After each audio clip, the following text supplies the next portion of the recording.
Hola, ¿qué tal, queridos hermanos y amigos? Dios les bendiga. Nos encontramos hoy en el cuarto episodio del libro más importante del mundo, la Biblia. Estamos mirando lo que declararon los hermanos puritanos en el siglo XVI, en la Confesión Bautista de Fe en 1689. Hoy nos corresponde el capítulo 1, párrafo 1 de las líneas 3 al 4, la necesidad de las Escrituras. Cuando dice así: por lo tanto, agradó al Señor en distintas épocas y de diversas maneras revelarse a sí mismo y declarar su voluntad a su iglesia. ¿Qué quiere decir con esto, hermano David?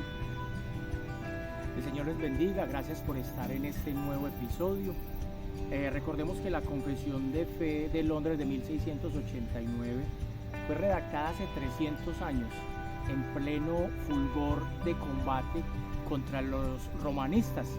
En este caso estaban defendiendo la autoridad, la suficiencia de las Sagradas Escrituras, que habían sido atacadas y habían sido puestas a nivel del magisterio de la Iglesia Católica. Es decir, que lo que decía el magisterio de la Iglesia Católica tenía el mismo valor o quizás más que las Sagradas Escrituras.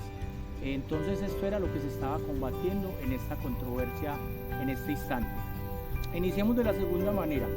Hebreos capítulo 1 versos del 1 al 2 dice: Dios, habiendo hablado muchas veces y de muchas maneras en otro tiempo a los padres por los profetas, en estos postreros días nos ha hablado por el Hijo, a quien constituyó heredero de todo y por quien asimismo hizo el universo. Las Escrituras son muy necesarias, ya que son las que nos dan la revelación suficiente de la salvación. Y esta ya está revelada y escrita. No falta nada en las Sagradas Escrituras, no hay que añadirle nada, no necesita revelaciones externas. ¿Cómo habló Dios en otro tiempo? Como lo leíamos momenticos atrás. Las Escrituras nos dicen, por ejemplo, en Génesis capítulo 6, verso 13 dice: dijo pues Dios a Noé, he decidido el fin de todo ser, porque la tierra está llena de violencia a causa de ellos. He aquí que yo destruiré la tierra. Aquí vemos una revelación directa, Dios hablando sin mediaciones, de manera directa y de manera audible. En Éxodo capítulo 33 verso 11 dice: hablaba Jehová a Moisés cara a cara, como cualquiera habla con su compañero. También Dios hablaba por medio de visiones y sueños. En el año en que murió el rey Usías, vi yo al Señor sentado sobre un trono alto y sublime, y sus faldas llenaban el templo. Isaías capítulo 6 verso 1. Vemos a Dios teniendo contacto, transmitiendo un mensaje a Isaías a través de visiones. También en el Antiguo Testamento Dios, o las Escrituras más bien, nos muestra que Dios hablaba por figuras, sombras, tipos, prototipos, sacrificios, determinadas ofrendas. Pero Jesucristo es la máxima revelación, más plena, suficiente, perfecta. Es la culminación en cuanto a la revelación de las Escrituras y al tema de la salvación. Lo que necesita la iglesia contemporánea ya está consignado en las Sagradas Escrituras, sin necesidad de revelaciones externas que estén fuera de las Sagradas Escrituras. Por lo tanto, cuando alguien se proclama que tiene una nueva revelación, una nueva palabra, una nueva profecía, tal persona está errada.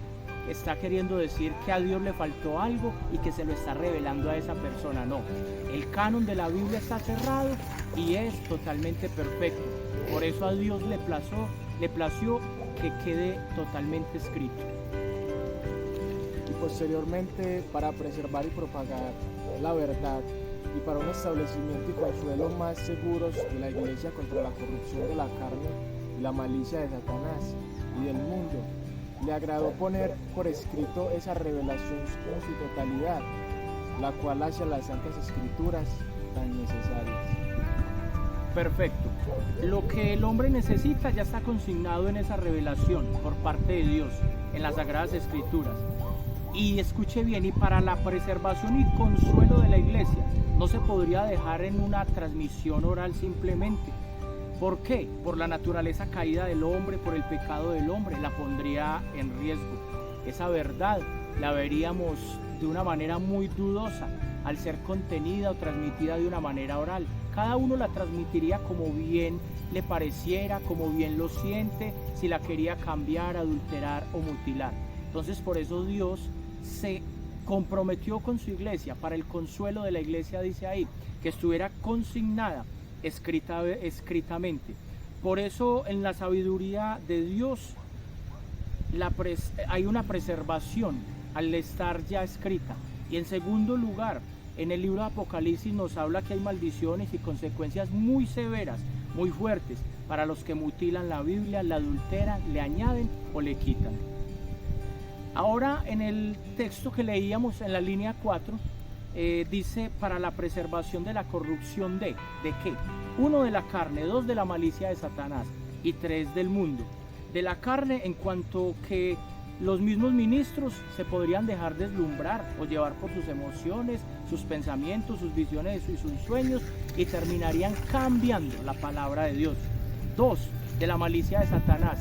Recordemos lo que dice 2 de Tesalonicenses capítulo 2, verso 3. Nadie os engañe en ninguna manera, porque no vendrá sin que antes venga la apostasía y se manifieste el hombre de pecado, el hijo de perdición. Así que la malicia de Satanás, para él sería todo un placer transgiversar las escrituras, aún en la vida de nosotros, como lo intentó hacer muchas veces en las sagradas escrituras con los siervos de Dios. Y para preservación del mundo, sabemos que el mundo es un sistema que es totalmente contrario, diametral a las sagradas escrituras. Para el mundo sería un triunfo muy evidente y muy exitoso si logra transformar o mutilar las sagradas escrituras. Escuché hace poco un caso que está en edición, una Biblia la cual se llama la Biblia Inclusiva, de donde eliminaron todos los textos que condenan el pecado de la homosexualidad, con el fin de hacerse una Biblia más inclusiva, aparentemente más sensible, aparentemente menos ofensiva, cuando en realidad todos los pecados son una ofensa contra Dios. Entonces están buscando el mundo, satisfacer al mundo y no a Dios.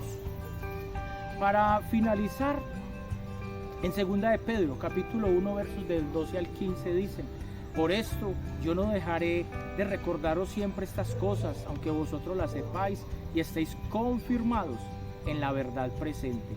Sencillamente lo que el apóstol Pedro nos deja ver es que está preocupado, está buscando la preservación de la palabra de Dios, que es tan importante para la salvación y que debe ser muy importante para, no solo en este caso del apóstol, sino para cada hombre de la palabra de Dios, conservarla y transmitirla de manera expositiva, tal como fue escrita, sin dejar que la adulteren.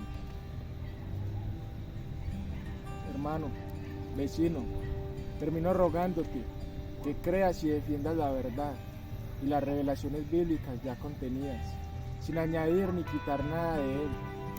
Huye de los lugares y maestros que no hablan conforme a este libro y que con su imaginación humana y carnal la adulteran. La Biblia está completa y perfecta.